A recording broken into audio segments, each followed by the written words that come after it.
Você que encontrou o texto, diga: eu amo a Bíblia. Eu sou suspeito, irmão, para falar dessa igreja, porque eu amo essa igreja.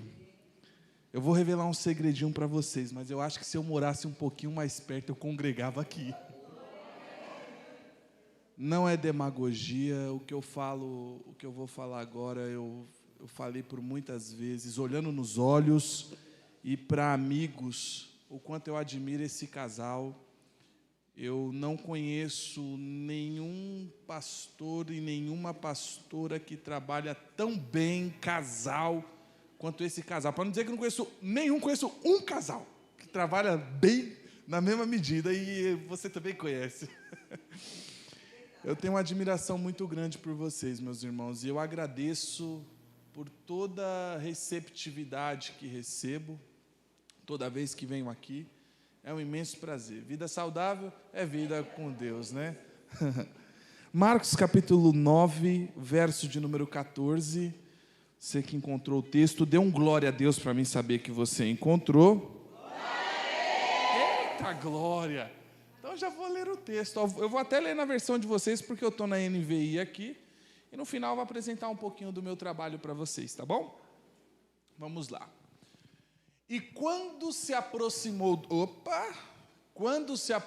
dos discípulos, viu ao redor deles grande multidão e alguns dos escribas que disputavam com eles. E logo toda a multidão, vendo-o, ficou espantada e correndo para ele, o saudaram. E perguntou aos escribas: que é que discutes com eles? E um da multidão, respondendo, disse: Mestre, trouxe-te o meu filho, que tem um espírito mudo. E este, onde quer que o apanhe, despedaça-o, e ele espuma e range os dentes, e vai definhando. E eu disse aos teus discípulos que o expulsassem, e não puderam. E ele respondendo lhes disse: ó geração incrédula, até quando estarei convosco? Até quando vos sofrereis ainda? Trazei-mo. E trouxeram-lhe, e quando ele o viu, logo o espírito o agitou com violência, e caindo endemoniado por terra, revolvia-se espumando. E perguntou ao pai dele: quanto tempo há que lhe sucede isso? E ele disse-lhe: desde a infância. E muitas vezes o tem lançado no fogo e na água para o destruir. Mas, se tu podes fazer alguma coisa, tem compaixão de nós e ajuda-nos. E Jesus disse: se podes crer, tudo é possível ao que crê. E logo o pai do menino, clamando com lágrimas, disse: se eu fosse você, eu grifava esse versículo: eu creio, Senhor, ajuda a minha incredulidade. Na minha versão vai estar: ajuda a vencer a minha incredulidade. E Jesus, vendo que a multidão concorria, repreendeu o espírito imundo, dizendo-lhe: espírito mudo e surdo, eu te ordeno, sai dele e não entres mais nele. E ele, clamando e agitando com violência, saiu, e ficou o menino como morto, de tal maneira que muitos diziam que estava morto. Mas Jesus, tomando-o pela mão, o ergueu, e ele se levantou. E quando entrou em casa, os seus discípulos lhe perguntaram à parte: por que o não podemos nós expulsar? Último versículo: e disse-lhes: esta casta não pode sair com coisa alguma, a não ser com oração e com jejum. E você pode tomar o seu assento, dando 1 milhão de glória. Queridos, o texto a qual acabamos de fazer menção pode ser lido tanto pela ótica de Mateus, quanto pela ótica de Marcos, quanto pela ótica de Lucas. Pela ótica de Mateus é o capítulo 17, o verso 14 ao 21. Pela ótica de Marcos, capítulo 9, verso 14 a 29. Pela ótica de Lucas, capítulo 9, verso 37 a 43.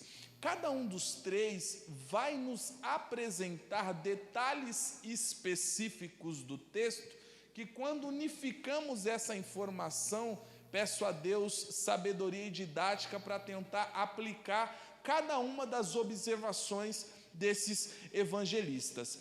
O texto a qual nós começamos essa leitura começa no versículo 14, pela versão NVI e NTLH, dizendo: quando chegaram. E a primeira pergunta que eu faço ao texto é: chegaram da onde?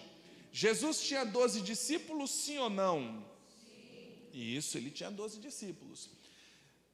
A iniciativa deste capítulo, o começo do capítulo 17 de Mateus e o começo do capítulo 9 de Marcos, Jesus vai subir ao Monte Tabor, só que ele não vai com os 12, ele vai somente com 3 dos 12, a saber, o Pedro, o Tiago e o João.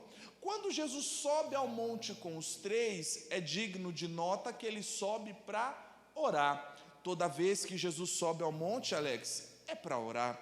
Interessante. Toda vez que ele subiu para lá, ele dedicou um tempo de oração. Quando foi para escolher os 12, ele orou. Quando aconteceu o que for, Jesus estava no monte e era orando. Pois é, não consigo entender como no meio da nossa geração, como se entende monte com live, como se entende monte com selfie. Por quê? Porque isso é um marketing pessoal da sua espiritualidade. Ou seja, eu quero mostrar, eu sou crente do monte, eu quero mostrar, eu sou crente do poder. Sendo que, entendo eu, quando vou para monte guerrear minhas batalhas, não tenho que tocar trombeta. Não quero que ninguém saiba que eu estou no monte, porque eu estou guerreando com os meus joelhos. Jesus está no monte orando com Pedro, Tiago e João, e vai aparecer ali 2 figuras conhecidas do povo de Deus. Vai aparecer ali, para mim, na minha humilde opinião, o maior líder da antiga aliança, a saber, o Moisés. Eu respeito muito Moisés. Eu respeito muito Moisés porque Deus não apresentou o seu nome a Abraão, a Isaac e a Jacó, mas para o Moisés ele revela o seu nome. Ou seja, Abraão, Isaac e Jacó conhecem Deus como El Shaddai, conhece Deus por aquilo que Deus pode fazer. É como se eu conhecesse, Alex, você somente por distância, somente pelas coisas que você proporciona. Só que o relacionamento de Moisés é diferenciado, porque com Moisés, Deus conhece o próprio nome de Moisés. Êxodo capítulo 6, o verso é o 3, e o 3, verso 14, Deus apresenta seu nome para Moisés: Erier, Asher, Erier, eu sou o que sou, Moisés, eu sou o que você precisa que eu seja, Moisés. Eu respeito tanto o Moisés, que no Números capítulo 12 vai acontecer um episódio interessante. Arão e Miriam, que são irmãos de Moisés, vão falar mal do Moisés. Eles estão com problema com Moisés por 2 motivos. O primeiro, iam ter problema comigo também. Qual o motivo? Porque Moisés é casado com uma nega. Eles estão incomodados porque o Moisés é casado com a mulher cuxita. Iam ter problema comigo também. O segundo problema pelo qual eles estão com problema com Moisés é porque Deus só se revela para o Moisés e não é aceitável Deus se revelar somente ao meu irmão. Que coisa, um irmão com inveja do outro porque Deus fala exclusivamente com ele. Ainda bem que isso só tinha lá em Guaianazes e aqui não tem. Tenho certeza disso. Só tem na leste, específico em Guaianazes. É interessante que eles vão falar mal do Moisés e o Moisés não vai ouvir, mas Deus vai ouvir. E aqui está o problema, porque quando Deus escuta os irmãos falando mal do servo dele, Deus vai chamar os 3 para a tenda do encontro. E quando chama os 3 para a tenda do encontro, vai falar: Arão, Miriam, um passo à frente. Arão e Miriam, quando eu quero me manifestar a vocês, se no meio de vocês tiver um profeta, se tiver, Eu me revelo a ele por intermédio de sonhos e de visão. Todavia, não é assim com meu servo Moisés, porque com meu servo Moisés não tem enigma, não tem segredo, não tem código, porque ele tem relacionamento comigo e ele e minha casa dele me honra. Com ele eu falo face a face, eu respeito Moisés. Moisés é alguém que tem história.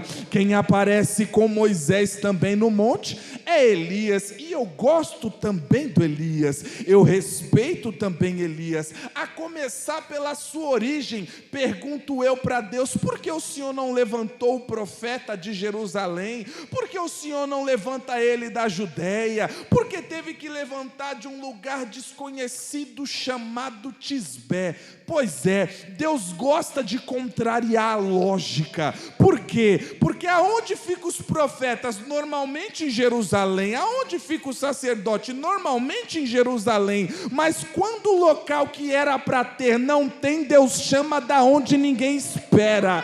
É por isso que ele chama do Dânfer, ele chama de Guaianazes, ele chama do São Carlos. Oh, glória! Ele poderia ou não poderia chamar de Moema? Poderia. Ele poderia ou não poderia chamar dos Jardins? Poderia, mas ele prefere vir no Parque Novo Mundo, na Vila Maria. Oh, glória a Deus, eu sinto a presença de Deus aqui. Eu gosto tanto do Elias, que o Elias, ele me mostra que o certo continua sendo certo, ainda que ninguém esteja fazendo, e o errado continua sendo errado, ainda que todo mundo esteja fazendo. Elias é alguém que vai enfrentar a dinastia de Acabe e de Jezabel. A pregação de Jezabel e de Acabe é que aquilo que está fazendo prosperar, quem está enviando chuva, é o Deus com D minúsculo deles, Baal. Elias, ouvindo aquilo, vai dizer para eles: então quer dizer que é Baal que está fazendo chover? É Baal que está fazendo brotar o orvalho? Então, segundo a minha palavra, não vai mais chover aqui. E não choveu mais. É certo que Elias orou muito antes de falar uma coisa dessa. Tiago capítulo 5 dá margem para isso que eu estou falando. Ele chega e vai parar de chover. Que coisa! Elias é alguém que ora, mas a sua oração não é genérica, a sua oração é especificada.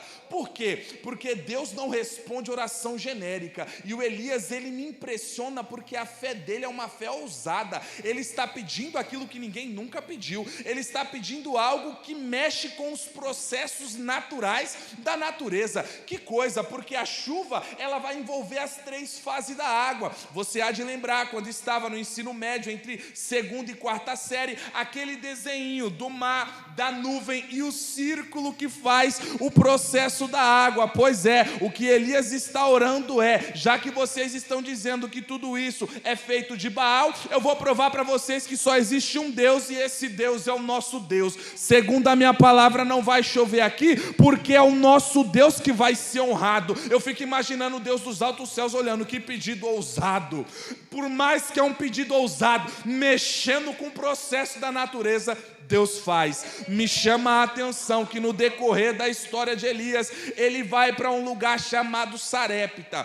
E quando ele está lá no ribeiro de Querite, me chama a atenção que o filho da viúva vai morrer. E Elias vai orar para ressuscitar o menino. Para nós, a palavra ressurreição é normal, porque Cristo ressuscitou o filho da viúva de Naim, a filha de Jairo, o Lázaro. Para nós é algo normal. Só que neste momento não é algo normal, porque até esse momento da história ninguém nunca tinha sido ressuscitado. Pois é, Elias é alguém que inova na oração. Quando foi a última vez que você pediu algo pela primeira vez? Quando foi a última vez que você pediu aquilo que ninguém pede? Elias me chama a atenção que após sair do ribeiro de Querite, Rogério, quando ele vai para o Carmelo enfrentar os 450 profetas de Baal, e quando ele vai orar para que chova fogo do céu, algumas coisas me chamam a atenção. Por quê? Primeiro, ele vai pedir para que tragam água. Aonde é que está essa água? Fora da nação, porque um capítulo anterior, ele repreendeu a água da nação. Então, quem quer água tem que ir para a fronteira. Quem quer água tem que ir para outra nação. Água na nação está escassa. Água na nação está em falta. Eles vão buscar água, e quando chega a água, o que Elias faz? Despeja no altar. Eu vou repetir, quando chega a água, o que Elias faz? Despeja no altar. Mas a nação não está escassa de água, não está faltando água na nação, falta para a nação, mas não falta para o profeta, porque o mundo pode estar em crise, mas nós estamos em Cristo. Aquilo que o mundo vai matar para conseguir, o Senhor vai abrir oportunidades para os seus poder despejar no altar. Oh, glória a Deus, a tal ponto do coração ser voluntarioso, a tal ponto de não precisar de uma palavra de oferta. Oh, glória a Deus, eu sinto a presença de Deus aqui. Elias é alguém que a fé dele me impressiona tanto, que ele vai pedir para que chova fogo do céu. Só que fogo é combustão, combustão é matéria da terra, o que vem do céu é água. Ele está pedindo para que a ordem seja invertida, ele está pedindo para que aquilo que é produzido na terra venha do céu, e o pedido é tão ousado que ele deseja que o fogo consuma a água, só que isso vai mexer com os processos químicos. Por quê? Porque o fogo não tem como consumir a água, visto que a água apaga o fogo. Pois é, só que Elias quer honrar a Deus, quer dar glória a Deus. O pedido é tão ousado que Deus acata. Por quê? Porque não é oração genérica, é oração especificada. Eu vou dar um exemplo para os irmãos, eu não sou o pregador da prosperidade, mas eu vou precisar desse exemplo para você entender. Uma coisa é eu pedir assim para Deus: Senhor, me dá um carro. Pergunta: quantos tipos de carro existem? Quantas marcas de carro existem? Se Deus me dá um carro que o motor está lascado, já foi embora, tem mais multa do que o valor de mercado, sem tinta, sem pneu, você vai falar que foi Deus que te deu? Você não vai falar que foi Deus que te deu, mas a sua oração foi genérica. Agora, se eu falo para Deus: Senhor, me dá um HB20 2023, 4 portas, preto, 0 quilômetros rodado, de tal preço, assim, assim, assado. Se esse carro chega na minha porta da forma como eu descrevi, foi Deus ou não foi Deus que me deu? Por quê? Oração especificada. Deus só responde oração especificada, Ele não responde oração genérica. Oh, glória a Deus! Estão os dois no monte com Jesus. Os dois são grandes, os dois têm história, mas quem está com os dois é maior do que os dois. Uma voz vai ecoar no céu dizendo: esse é meu filho amado, em quem me comprazo. É ele que temos que adorar. Está ali o representante da lei, está ali o representante dos profetas, mas no meio está aquele que cumpre a lei e cumpre o dito dos profetas. A ele adorai. É tão interessante que neste contexto Jesus vai se transfigurar. O Mateus vai dizer no capítulo 17 que o rosto de Jesus vai brilhar mais do que o sol. Que coisa linda! Quando eu li esse texto, eu fiquei apaixonado, porque eu lembrei da batalha de Jacó no Val de Jaboque, porque quando Jacó está batalhando com o anjo, aquilo é uma manifestação de Cristo ali, antes da encarnação. E eu fiquei me perguntando, por que o anjo do Senhor queria tanto sair antes do amanhecer? É porque Jesus é muito ético, Jesus é muito respeitoso. Então, para não ofuscar o brilho do sol, o sol da justiça preferiu se retirar antes. É tão interessante que o Marcos vai dar um outro detalhe. Se o Mateus diz que o rosto dele brilha mais do que o sol, o Marcos disse que a roupa dele estava tão branca. O Kleber Lucas não vai gostar disso que eu vou falar, mas eu tenho que falar. Ela estava tão alva mais que a neve, oh glória, que nem o melhor lavandeiro conseguiria igualar. É tão interessante que o Lucas também deu um detalhe interessante. O Lucas disse que a roupa dele estava tão reluzente, que nem trovões e relâmpagos, reluzia tanto quanto a roupa dele. Que ambiente de glória, que ambiente gostoso. É nesse ambiente que o Pedro, o Tiago e o João, ao invés de adorar, eles estão dormindo. Oh glória!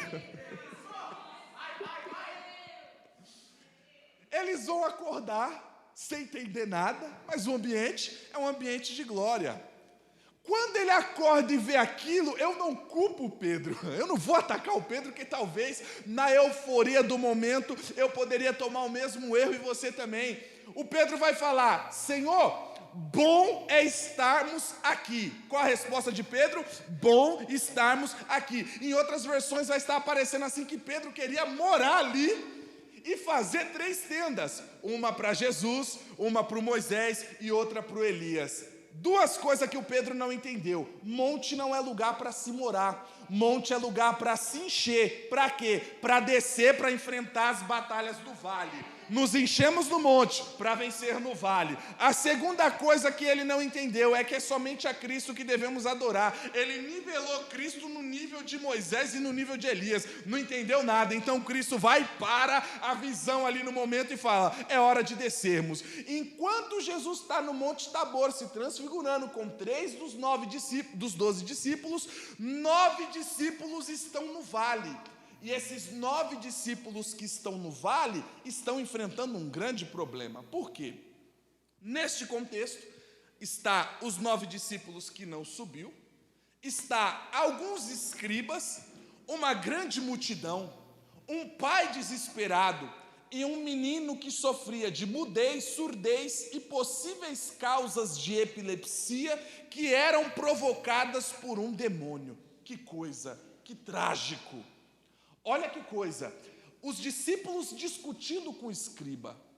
Por que eles estão discutindo? Aqui tem um primeiro problema. Eles estão discutindo com os escribas porque eles têm a necessidade de querer provar que eles são bons. Por que eles têm a necessidade de querer provar que eles são bons? Porque eles não subiram para o monte com Jesus. Então eles querem mostrar que, debatendo com o doutor da lei, eles estão querendo transmitir a seguinte mensagem para a multidão: Jesus não me levou para o monte, mas eu sou tão grande quanto aqueles que estão lá. É um problema, no monte tem crise, porque o que está no monte pensa que é espiritual demais e quer morar lá, e o que está no vale quer provar que ele é alguma coisa porque tem conhecimento e pratica as coisas no vale. Tanto que está no monte quanto que está no vale não é coisa nenhuma. Vou repetir, tanto que está no monte quanto que está no vale não é coisa nenhuma. Sabe o que isso quer dizer? Eu posso estar no monte como eu posso estar na obra. Eu não sou ninguém. Eu sou somente um canal para abrir caminho para o dono da obra aparecer. Aleluia. Oh, glória. Eles estão discutindo com os escribas. E nessa que eles estão discutindo com os escribas, alguns pontos precisam ser citados. Quais seriam eles? O primeiro ponto é que eles estão discutindo porque eles estão com inveja, porque eles estão amarguradinhos, porque eles estão com ciúmes. Mas isso só tem lá onde eu moro. Pessoas na obra com ciúmes, amarguradas e com inveja. Isso só tem lá. Na internet tem. Na internet tem. A inveja, gente, é um antigo e atual problema. Você quer ver uma coisa? Foi por causa da inveja que o Caim mata o Abel no Gênesis 4. Quando Deus vai repreender o Caim e não vai aceitar a oferta de Caim, o que incomoda Caim não é o fato dele ser reprovado. O que incomoda Caim é o fato do seu irmão ser aceito, é o fato do seu irmão ter sucesso ministerial. Que coisa, ao invés dele ter humildade de sentar para aprender com o irmão, é alguém que vai matar o irmão no campo. Pois é, infelizmente tem muito irmão matando o outro no campo. Por quê? Por causa da inveja, por causa do ciúminho, por causa da amargura. Por quê? Porque o irmão é aceito, porque o irmão tem compromisso com Deus, porque o irmão honra a Deus. Foi por causa da inveja que os irmãos de José vão vender José para o Egito. E qual é a causa de inveja dos irmãos de José com José? São 2. A primeira é porque ele sonha. E isso aqui me deixou perplexo. Porque uma coisa é... Imagina, Rogério, recebe essa daqui, com força, hein? Imagina que você tem aí uma Porsche Cayenne. Se não receber, eu recebo. Eu recebo então. Se não quer, eu recebo. Quem olhar, Rogério, pode ter inveja daquilo que você tem. Por quê? Porque está vendo a realização. O caso de José é diferente. Eles não invejam José por aquilo que José tem. Eles invejam José por aquilo que José sonha. Ou seja, o José não tem e está sendo invejado. Aí você se pergunta, como que eu sou pobre, moro de aluguel, não tenho carro, não tenho posse, passo dificuldade, como assim ainda tem gente que tem inveja de mim? É porque o Pai te ama, filho de Deus. É porque o Pai tem relacionamento com você. E quem não tem, inveja quem tem. Aleluia. O segundo motivo pelo qual os irmãos invejam José é porque José é amado pelo pai. Aí, se não aceita, vai reclamar com o pai. É o pai que escolheu, é o pai que ama, é o pai que vocacionou, é o pai que escolheu, é o pai que envia. Se não está satisfeito com os feitos do irmão, faz o favor, vai reclamar para o pai. Por qual motivo os principais dos sacerdotes entregaram Jesus? Marcos 15, 10, o Marcos relata, e eles, movidos pela inveja, entregaram Jesus. Bem disse o sábio Salomão, em Provérbios capítulo 14, e o verso de número 30, que o coração em paz dá vida ao corpo, mas a inveja apodrece os ossos. Pior do que o odor do corpo é o odor da alma. Hoje está frio, mas quando está aquele calorzão, quando começa a transpirar, eu tenho certeza que você vai estar com aquele antitranspirante e você vai passar ele, vai estar escrito 48 horas, mas nunca confie que ele é 48 horas, não confie nem em 12, não confie em 6, você vai estar com ele e você vai passar para quê? Para resolver o problema do odor. Só que o odor da alma é diferente do odor do corpo. O odor da alma só se resolve nascendo de novo. O odor da alma só resolve se arrependendo, confessando os vossos pecados. É só assim que o odor da alma some, meu Deus do céu. Aleluia. O outro motivo pelo qual os 9 que estão no vale estão enfrentando dificuldades, por quê? O que aconteceu aqui? O pai que está com o seu filho veio procurar Jesus. Esse pai é um pai inteligente. Por quê? Porque esse pai não leva seus problemas para qualquer um. Esse pai, ele tem inteligência emocional e discernimento espiritual. Por quê? Esse pai sabe que o problema que está afligindo sua casa não é seu filho. Vou repetir. O pai sabe que o seu adversário não é o seu filho. Ele sabe que seu filho não é seu inimigo. Ele sabe que o seu alvo, o seu inimigo é o demônio que está afligindo o seu filho. Então o que ele faz? Vou levar para Jesus. Que coisa, esse pai é semelhante à mulher de Sunem. A gente gosta daquela parte que quando Geazi pergunta para a mulher de Sunem, vai tudo bem? Ela fala, vai tudo bem. Mas quando ela está com o profeta, ela não fala que vai tudo bem. Por que para Geazi vai tudo bem e para o profeta não vai tudo bem? É porque ela não conta seus problemas para desviado.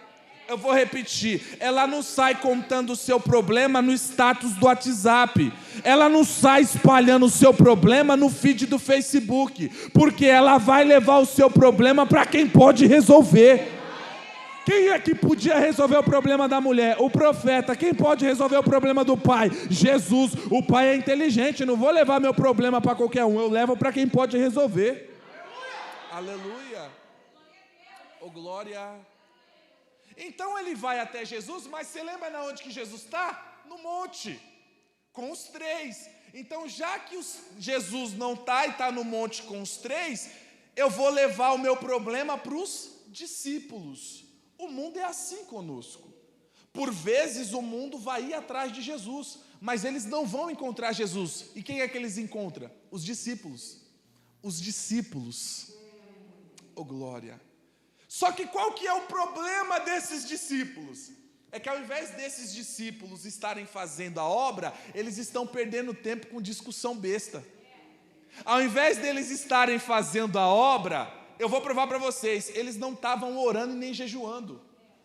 Por quê? Eles perguntaram sem jeito para Jesus, por que nós não conseguiu expulsar? Aí Jesus responde, porque alguns só são expulsos com jejum e oração, ou seja, não estava nem orando e nem jejuando. O que isso significa? Que quem perde tempo com discussão besta no meio da obra, não faz a obra, deixa de orar, deixa de jejuar, e tem que ver demônio operar na frente dele por conta da inveja e do ciúminho que se instaurou no coração e minou a autoridade que o próprio Cristo colocou neles, porque se vocês forem ler o texto no começo do capítulo, Cristo deu autoridade para eles, para quê?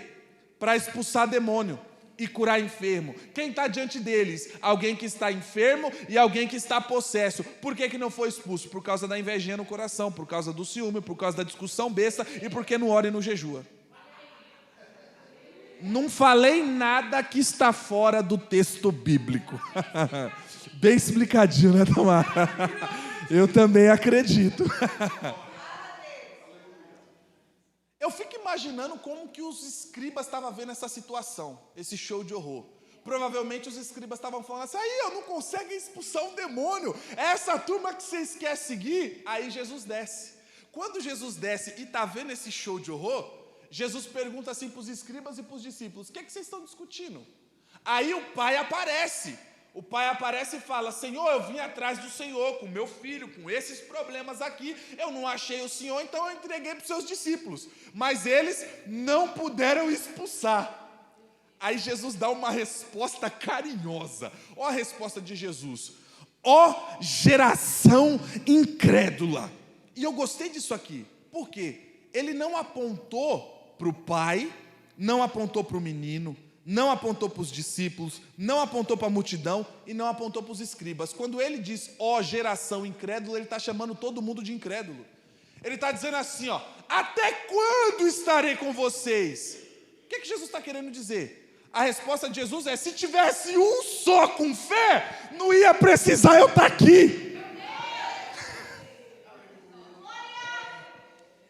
Jesus tinha dado autoridade para eles, e eles com autoridade não conseguiram realizar.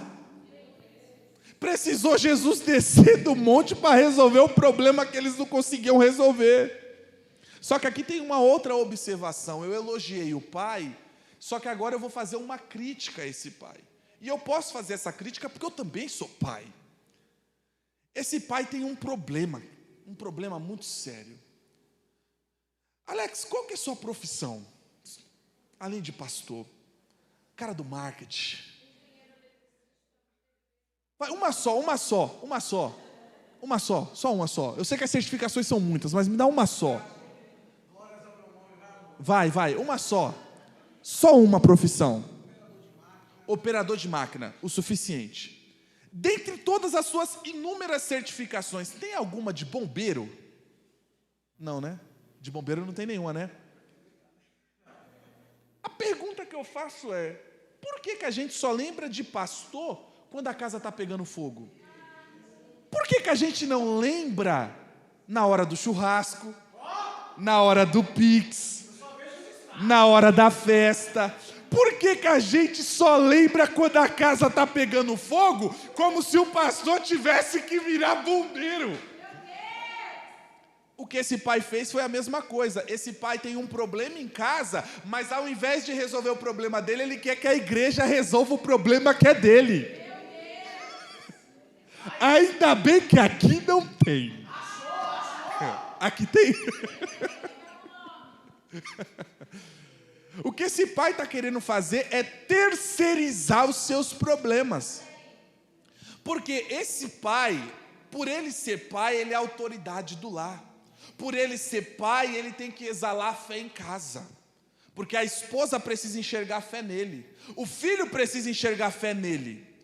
Para você que é pai e mãe, não é na igreja que seu filho tem que encontrar fé. Eu sei que é paradoxo isso que eu estou falando, mas ele tem que encontrar em casa. Eu vou contar uma coisa para vocês, irmãos. A pastora Tamara e o pastor Alex conhecem minha mãe. Não foi no seminário teológico que eu encontrei Jesus. Ele está lá? Tá. Não foi na igreja que eu encontrei Jesus. Jesus está? Tá. Mas foi em casa que eu encontrei Jesus. Eu me recordo quando criança da minha mãe rasgando noites de oração e eu ficava me perguntando, com o que minha mãe está falando? E quando não estava orando, pegava a Bíblia dela e ficava horas e horas ali na Bíblia dela. Eu olhava aquilo ali, eu falava, meu, e aquele livro ali?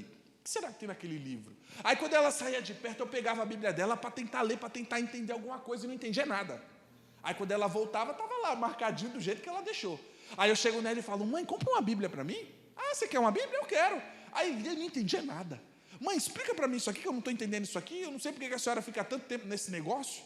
Aí minha mãe começava, eu lembro, às vezes era 9h30 da noite, ela ligava o abajur, meu pai acordava muito cedo para trabalhar, estava dormindo, aí só na luz do abajur ela ali lendo, e eu observando, falava, eu quero ver até que horas que ela vai ficar nesse negócio. Aí passava 1 hora, 2, 3, 4, e minha mãe lá. Aí eu falava, mas essa mulher não cansa não? Aí quando saía da Bíblia, ia orar. Eu falava, meu Deus, lá vai ela falar sozinha. Eu ficava vendo isso. Aí daqui a pouco era eu fazendo isso. Eu me recordo, irmãos, por vezes, no começo da minha fé eu falava assim, o Deus que a minha mãe ora tem poder para fazer. Aí eu ia orar por alguém e eu não sabia como orar, a minha fé era assim, o Deus que a minha mãe invoca, o Deus que a minha mãe conversa. E não é que Deus fazia? Eu passei a querer Deus com base no relacionamento da minha mãe com Deus. Não foi com base no relacionamento dos meus pastores, que foram referências para mim, sim. Mas eu encontrei Jesus, foi em casa. Aleluia. Daqui a pouco eu falo disso. Vamos voltar aqui para o texto. Esse pai não foi a referência de fé em casa. Quando esse pai leva o problema para Jesus, querendo terceirizar o problema, Jesus vai perguntar assim para ele, há quanto tempo isso lhe sucede? Aí o pai responde, desde a infância. Ou seja, o problema está durando faz tempo. Faz tempo que ele está terceirizando. Faz tempo que ele quer que os outros façam por ele aquilo que nem ele está fazendo. Aí ele fala assim para Jesus, uma resposta que me incomoda. Mas, se o senhor pode fazer alguma coisa, ajuda a gente. Tem compaixão de nós. Aí Jesus responde, olha como que Jesus responde. Jesus é terrível. É o versículo 23. Jesus responde assim, se podes. A gente sempre pega a parte B desse versículo porque está escrito, tudo é possível ao que crê. Mas esse versículo é um cascudo, irmão. Porque Jesus está falando assim para ele, se podes. Tudo é possível para quem crê. Jesus está falando assim, você é um incrédulo. Quando você crê, aí vai ser possível o que você está desejando. Sabe por quê, meus irmãos? Porque para quem crê, existem no mínimo 11 bênçãos. Sabia disso? Vocês sabiam disso? Pelo menos 11 bênçãos. A primeira é Marcos 16:16. Quem crê não é condenado. A segunda bênção é Marcos 9:23. Tudo é possível àquele que crê. A terceira bênção é Romanos capítulo 10 e o verso de número 1. Quem crê não é confundido. A quarta bênção é João capítulo 20, o verso de número 29. Quem crê é feliz. Quem crê é bem-aventurado. A quinta bênção é Romanos capítulo 10 e o verso de número 9. Quem crê será salvo.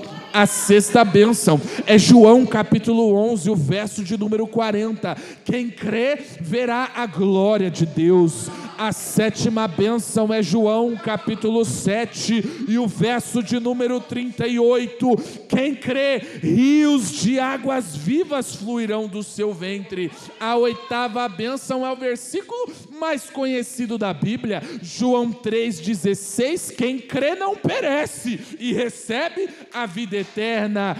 A nona bênção é João capítulo 1, o verso de número 12. Quem crê recebe o poder de ser feito filho de Deus. A décima bênção é só para quem é pentecostal. Quem é calvinista não vai receber essa, Alex. Vai ser difícil receber essa, porque a décima bênção é Marcos 16:17. 27, aos que creem, falarão em novas línguas. Ou seja, para falar em línguas só tem um requisito, e qual é ele? É crer. A 11ª bênção é Atos capítulo 16 e o verso 32, crê no Senhor Jesus e será salvo tu e toda a tua casa. Tudo isso são bênçãos reservadas somente para quem crê. Tem gente que crê aqui? Tem alguém que crê aqui? Se você crê e está comigo, dá um glória a Deus aí da onde você está.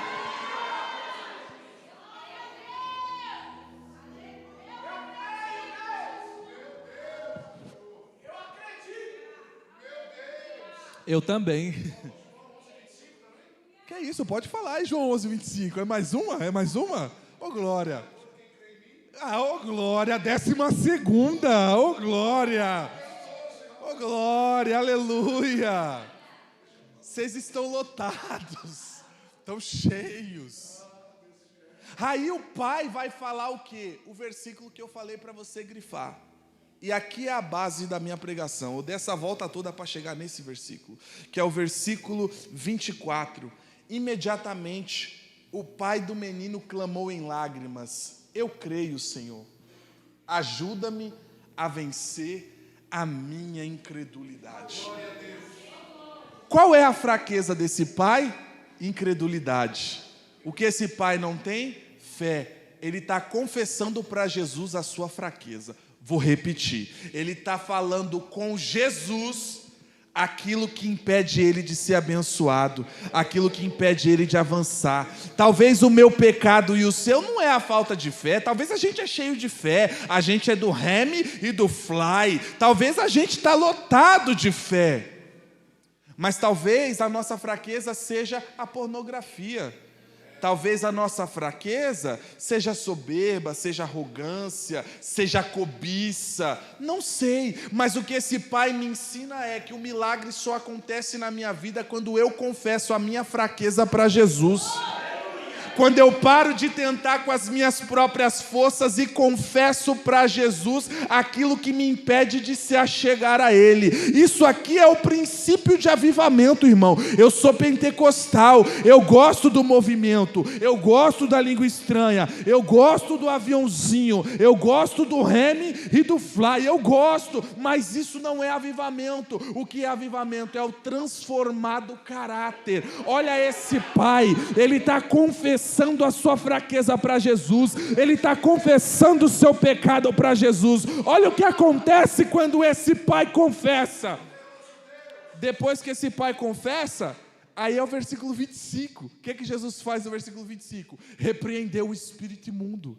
Ou seja, enquanto o pai estava tentando com as próprias forças, com o próprio braço, não saía do lugar. Por quê? Porque nenhum homem conseguiu vencer o pecado. Então para que ele vai? Para aquele que foi o único que conseguiu vencer o pecado. Então é fé que é o seu problema? Está confessando a fraqueza? Primeiro ponto para a transformação e para o milagre acontecer é confessar. Se nós confessarmos os nossos pecados, o Senhor é fiel e justo para perdoar. Aleluias. Oh, glória a Deus.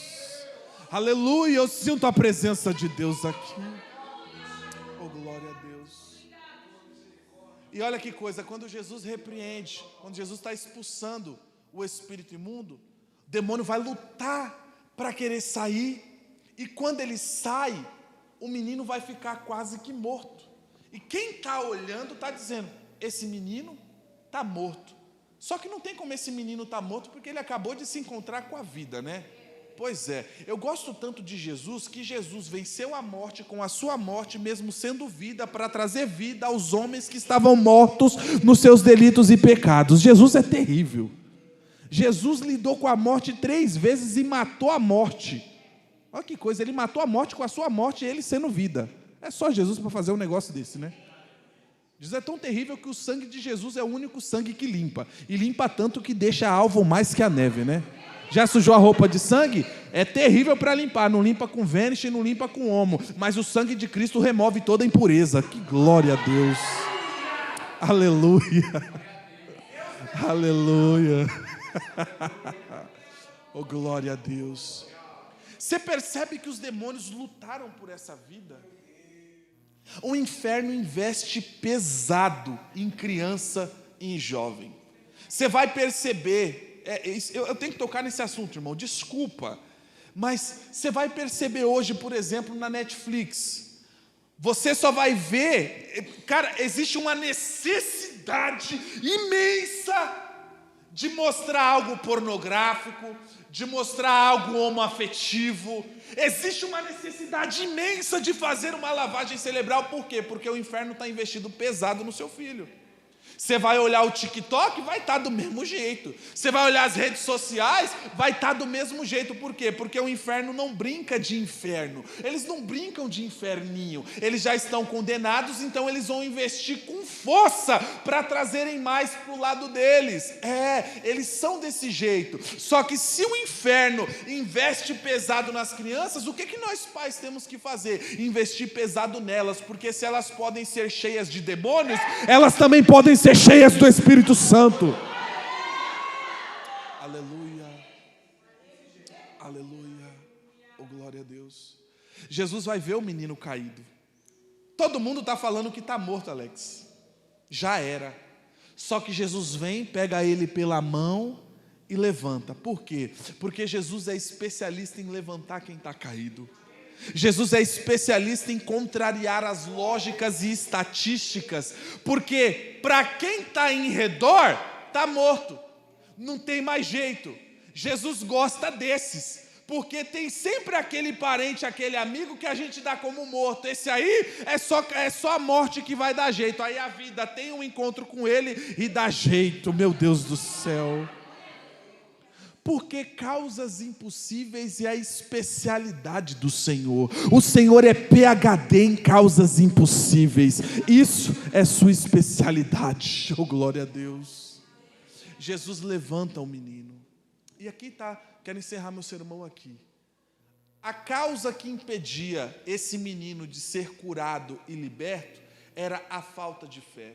Ou seja, o pecado que está habitando em nós, que não confessamos, impede pessoas de serem abençoadas. A partir do momento em que esse pai confessou, esse menino teve sua libertação e sua cura. O menino que outrora estava possesso de demônios, agora é cheio do Espírito Santo. O menino que é dado como morto, agora está de pé, levantado por ninguém menos que Jesus. Qual era o problema desse pai? Fé. Jesus disse certa feita que se a nossa fé for do tamanho de um grão de mostarda, poderia dizer a esse monte, salta-te daqui para colar, e ele iria saltar, sim ou não? O grão de mostarda é o menor dentre todos os grãos. Não existe nenhum grão menor do que o grão de mostarda. Jesus está dizendo, ainda que sua fé seja minúscula, é capaz de mover o sobrenatural. Se com uma fé minúscula é capaz de mover o sobrenatural, imagina se ele encontrar em nós uma fé grande. Porque uma fé pequena pode nos levar até o céu, mas uma fé grande traz o céu até nós. Eu gosto muito do texto de Marcos capítulo 2. Marcos capítulo 2 tem um paralítico que eu invejo esse paralítico, porque esse paralítico tem 4 amigos, é um homem que está em fase adulta e tem 4 amigos. Quem entre nós pode dizer que tem 4 amigos? Pois é, o paralítico tem 4 amigos. E como eu sei que são amigos de verdade? Porque amigo de verdade não te leva para o risca-faca, amigo de verdade não te leva para o ralabucho, amigo de verdade não te leva para a biqueira, não te leva para a tabacaria, não te leva para o bar do Betão. Amigo de verdade te leva até Jesus. É tão interessante que esses amigos, quando estão levando o paralítico até Jesus, não é uma tarefa fácil. Por quê? Quando eles chegam aonde Jesus está, o que eles encontram é portas fechadas. Porque nunca foi fácil ganhar uma alma. Nós enfrentamos desafios, e o primeiro desafio que eles enfrentam é portas fechadas. Só que eles são amigos de verdade. O que é que eles vão fazer? Vão para as portas superiores. Esses amigos são terríveis. Eles vão subir para as portas superiores e vão subir o paralítico também. Só que esse paralítico não está numa cadeira de roda. Esse paralítico não é uma criança. É um homem em fase adulta e está no leito. Pois é. Quem aqui chegou a jogar bola em rua, na época que ainda jogavam bola em rua, hão de lembrar, quando a bola caía na casa do vizinho, a prova que era, porque a gente ficava com medo de ter cachorro lá, a gente ficava com medo do vizinho estar lá, mas tinha que ter um corajoso para pular, mas o corajoso que ia pular, pulava sozinho, ele escalava sozinho, com medo de se machucar, mas ia sozinho. Os amigos são amigos de verdade, porque estão subindo, estão levando um amigo paralítico e estão levando leite. Quando eles sobem para as portas superiores e vão destravar a parte do telhado de Jesus para descer o paralítico exatamente aonde Jesus está, algumas coisas me chamam a atenção, porque eram quantos amigos? O 4 na gemátria representa a letra do alfabeto hebraico Dalet, cuja pictografia significa porta. Pois é, a porta removeu uma porta para encontrar a porta. Que coisa linda! Destravaram a porta do céu, estão descendo ele em segurança. Eu fico imaginando, Alex, eles dizendo: amigo, nós conseguimos, ele está bem aqui na nossa frente. Aí diz o texto, isso aqui eu acho lindo, irmãos, acho lindo. Marcos 2,5. Antes de eu ler o texto, eu quero perguntar: a fé é visível ou ela é invisível? Vai, visível ou invisível? Tá certo, a fé ela é invisível. Só que diz o texto que Jesus, vendo a fé deles, primeira coisa que me deixou intrigado, Jesus está vendo a fé. A segunda coisa que Jesus me deixou intrigado é porque ele vê a fé dos amigos, vendo a fé deles, ou vendo a fé que eles tinham. Disse ao paralítico: filho, teus pecados estão perdoados. Gente, quem tinha que ter fé era o paralítico ou os amigos? O paralítico. Jesus está vendo a fé de quem? Dos amigos. E perdoando os pecados do... Não entendi nada agora. Por quê? A fé não é invisível? É, mas a fé é vista nas obras. Eles estão demonstrando sua fé, agindo, trabalhando na obra, levando o seu amigo para perto de Jesus. Toda vez que nós trabalhamos em prol daqueles que estão lá fora, para trazer aqui para dentro, para encontrar o médico dos médicos, porque essa é a condição de todo mundo que está lá fora, paralítico. Quem são eles? Todo aquele que quer viver longe do médico dos médicos é paralítico. Então você e eu que fomos curados temos que fazer o quê? Trazer os paralíticos para perto do médico dos médicos. Aleluia. Quando isso acontecer, Jesus pode perdoar os pecados dele vendo a sua fé.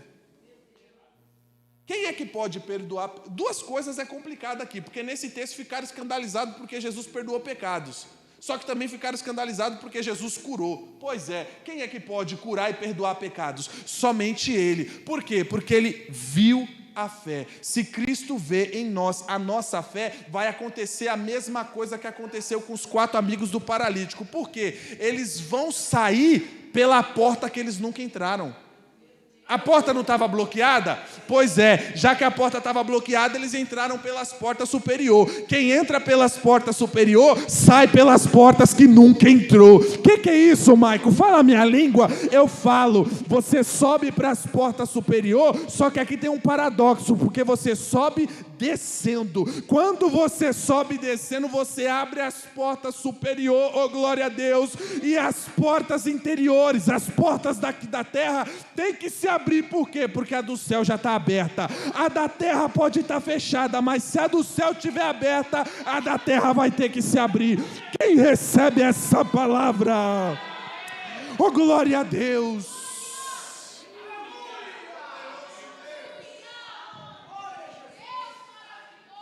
Um prazer pregar para você, gente. Vida saudável é vida com Deus. Eu amo essa igreja, gente. Eu oro para um dia morar aqui perto. Falo de coração, sem demagogia. Eu queria muito ser pastoreado por eles. Falo de coração. E o que eu estou falando aqui não é algo que eu estou falando no púlpito pela primeira vez, que ele está cansado de ouvir eu falar isso para ele. É ou não é? Queridos, apresentar o meu trabalho para vocês. Esse é o meu primeiro livro, Eclesiastes na Prática. Eu desenvolvi, foi um trabalho de 3 anos. Eclesiastes tem 12 capítulos. É considerado como o livro mais difícil de ser interpretado. Quem disse isso não foi eu, quem disse isso foram os pais apostólicos.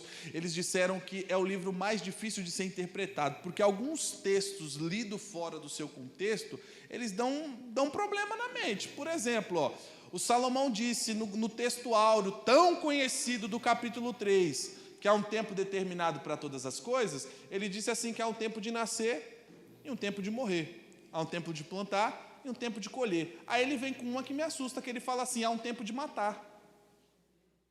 Como assim tempo de matar? Se no decálogo está escrito, não matarás.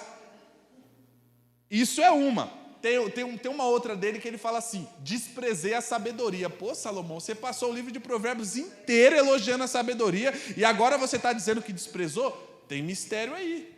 Tem uma outra que ele diz assim, desprezei a vida. Melhor é o que não nasceu do que o que nasceu. Que isso, Salomão? Tá doido? Uma outra muito legal. Você deve ter escutado quando mais novo o seguinte, que vaidade, o crente não pode estar na igreja bem arrumado. Por quê? Porque isso é vaidade. Aí da onde que ele tira o texto? Eclesiastes 1. E se eu disser que Eclesiastes 1 não tem nada a ver com estética? Absolutamente nada a ver.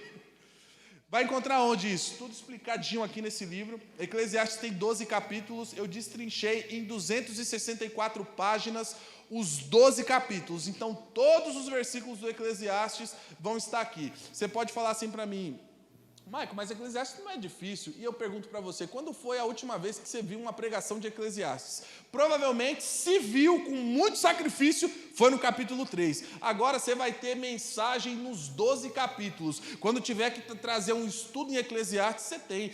Quer um devocional em casa? Você tem. Quer ministrar para o seu filho, mas está dando os primeiros passos? Eu coloquei numa linguagem que qualquer pessoa consegue compreender, o livro mais difícil das Sagradas Escrituras. Eu tenho testemunhos de pessoas semi-analfabetas, de adolescentes de 10, 11 anos que leram esse livro e foram edificados, que estão lendo pela segunda, terceira vez, e eu deixo aqui para vocês o meu trabalho, 20 livrinhos só que eu trouxe, tá? Hoje, infelizmente, minha maquininha deu problema, eu pedi ali a ajuda para o obreiro que estava na porta, se conseguisse um carregador para nós. Se não conseguiu, somente no Pix ou no dinheiro, tá? R$50, tá, meus amigos? E é isso, as palmas louvam o nome do Senhor. Obrigado mais uma vez pela oportunidade.